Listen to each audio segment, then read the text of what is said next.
Welcome to Not Milk Never Milk. Subscribe if you're lactose intolerant. You begin now.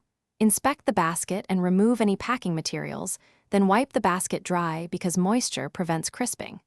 Pat your food dry and toss with about 1/2 to 1 tablespoon oil per 500 g so surfaces brown evenly. Set the air fryer to 180 degrees 200 degrees and preheat for 3 to 5 minutes. This creates the hot air layer that mimics deep frying. Once preheated, load a single layer so air circulates. Do not overcrowd.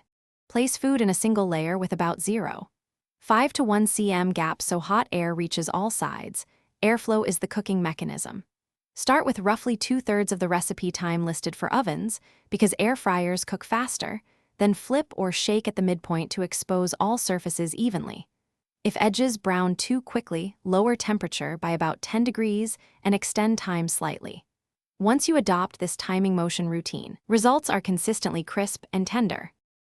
When the timer ends, check doneness with an instant read thermometer.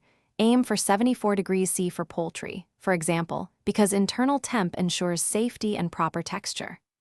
Let food rest 2 to 5 minutes. Carryover heat finishes cooking and helps juices redistribute. If you ever get soggy results, raise the temperature by 10 degrees next time and avoid stacking.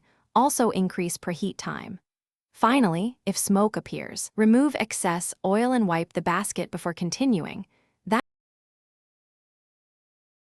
Thanks for watching. If this was helpful, leave a like and consider subscribing. See you next time.